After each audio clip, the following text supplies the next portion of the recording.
Hi guys! May gusto po akong i-share ngayon ng mga Ilocano words na may ibang ibig sabihin sa Tagalog. First word, bayag. Bayag. Huwag kayo matatawa, ang ibig sabihin ng bayag sa Ilocano ay tagal. Tagal. Ginamit mo sa sentence, apunay ka na nagbayag ka mga pirmen. Pag sa Tagalog, grabe napakatagal mo naman. So bayag is tagal or matagal. Next word, utot. Utot. Sa Tagalog, pag sinabi nating utot, umutot, 'di ba? Sa Ilocano, ito po ay isang klase ng hayop. Ito ay daga. Ginamit mo sa sentence, "Ne, kitam ne, apad dati utot dita ne, ikataman." Sa Tagalog naman, "Hala, dali tignan mo, may mga daga, tanggalin mo." Ganon. So, utot is daga. Next, kabatiti. Kabatiti. Hindi po ito isang kinakabahang, alam niyo na, iba po ang ibig sabihin ng kabatiti. Sa Tagalog, ang kabatiti ay patola. So kapag ginamit mo sa sentence, agluto ko man ti kabatiti, nagimas. Sa Tagalog, magluto ka nga ng patola, masarap eh.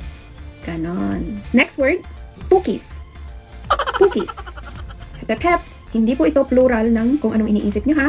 Ang pukis ay haircut, gupit.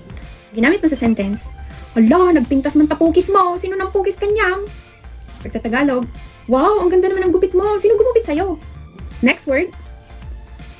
Oh, wag niyong maliin ang pag-pronounce ha. Hindi pekpekel. Pagpagkel. Pagpagkel. Pagpagkel in Tagalog is masahe. Karaniwang ginagawa ito sa mga bata. Pagpagkel, pagpagkel, pagpagkel, pagpagkel. Nadaras nga dumakkel. Sabihin nun, imamasahe kita mula ulo hanggang paa para mabilis ang iyong paglakhi. Ang ating final word for today ay utong. Utong. So, utong in Ilocano ay isa pong klase ng vegetable. Nakikita sa mga dinengdeng, sa mga pinakbet. Ito po ay sitaw. Pag ginamit mo sa sentence, "Hala, kaya't kumanti, manganti, adobo nga utong, agluto ka man." Pag sa Tagalog, "Gusto kong kumain ng adobong sitaw, magluto ka nga." Yon. Ulitin natin. Bayag. Bayag is tagal. Utot, daga. Kabatiti, patola. Pukis, gupit. Pagpagkel, masahe.